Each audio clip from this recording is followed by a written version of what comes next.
আসসালামু আলাইকুম বন্ধুরা। জীবনটা সুন্দর যদি জীবনকে উপভোগ করতে পারো। জীবনটা অনেক সুন্দর যদি জীবনটাকে জীবনের মতো করে সাজাতে পারো। আর জীবনটা যদি তোমার এলোমেলো কোনো মানুষের হাতে পড়ে তাহলে সেই জীবনটা সেখানেই শেষ, লন্ডভন্ড। তো লন্ডভন্ড করার আগে জীবনটাকে ৪ বার ভাববা। আমরা কিন্তু অনেককে সহজে বিশ্বাস করে ফেলি।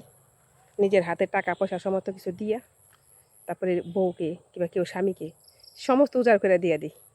তো উজাড় করে দেওয়ার আগে ৩ বার ভাববা যে ভাববা সে তোমাকে ভালোবাসে, ভালোবাসা দেখাই দিয়ে কিন্তু ভালোবাসা হয়ে গেল না। একদম তোমাকে হাতে তুলে খাইতে দিবে না, তোমাকে খাওয়াই দিবে। সেখানেও রং থাকতে পারে। যদি মনে করো সবাই সাধু, সবাই সাধু না। তো যদি সাধু মনে করো তাহলে কিন্তু মরছো। তো সাধু সবাইকে মনে করো না। সে তোমাকে ভালোবাসা দেখায়, তুমিও তাকে ভালোবাসা দাও, ভালোবাসা দেখাও। কিন্তু জীবনটা হচ্ছে কি জানো, ওই যে আমার পিছনে দেখো মান্দার গাছ, শিমুল গাছ, কত কাটা। জীবনটা হচ্ছে ঠিক কাটা। তার মানে জীবনকে তুমি যদি বলো জীবনটা সুন্দর, আমার জীবন সাইজা গেছে, আমি সুখে আছি, কখন যে তোমার জীবনে অন্ধকার নেমে আসবে সেটা কেউ বলতে পারে না। আমাদের জীবন হচ্ছে তুচ্ছ তেজপাতার মতো। তার মানে শুকনো পাতা শুকায় যায়, শুকায় গেলে যদি আমরা মুছার দিই সেই পাতাটা কিন্তু শেষ, সেই পাতাটার কোনো অস্তিত্ব থাকে না। তো আমাদের জীবনটা হচ্ছে এরকম যে আমাদের জীবনও শুকনো পাতার মতো, ঠিক আছে। আর বিড়াল কখন মান্দার গাছে উঠে, যেরকম গাছে উঠে জানো, কাঁটালা গাছে, যখন সে ফান্দে পড়ে। আর একটা পুরুষ মানুষও একটা মহিলাকে তখনই ভালোবাসে যখন সে ফান্দে পড়ে। তার মানে বিয়ে করে সে ফান্দে পড়ে তখন ভালোবাসে। তখন তার কি খাইতে মন চায়? ডাল ভাত, ভাল লাগে না। তখন তার মন চায় নিত্য নতুন পোলাও মাংস খাইতে। তো জীবনকে সুন্দর করে সাজাতে চাইলে কাউরে বিশ্বাস করো না, কারো সর্বস্ব কেউ কাউকে দিয়ে দিও না, হাতে রাখো। আর ছেলেই কি মেয়ে কি কেউই কাউকে বিশ্বাস করো না।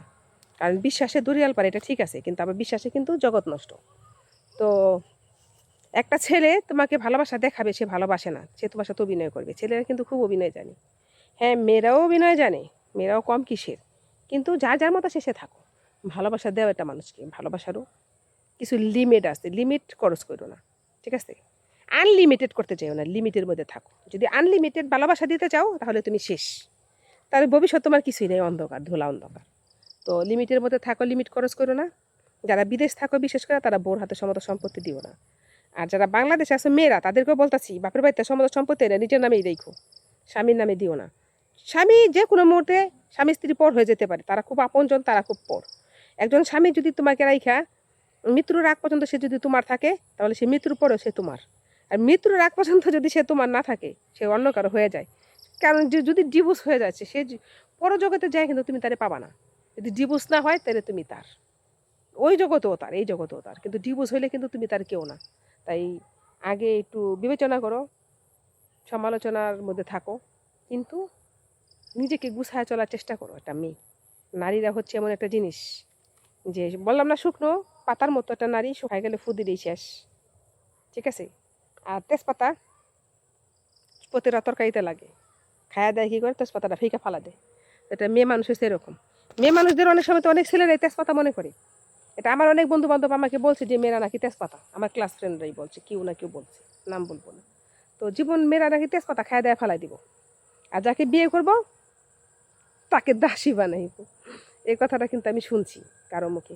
সে নিজে চিন্তা করে নাই, সে যে কামাই করে তারা খাওয়াইতেছে, সেও তো কি, সে পুরুষ, সেও তাহলে কী হইলো, সেও তাহলে কী হইলো বলেন, গোলাম। কইতে কষ্ট লাগলো তাও বললাম। তো সবাই সবার দাসী, সবাই সবার গোলাম।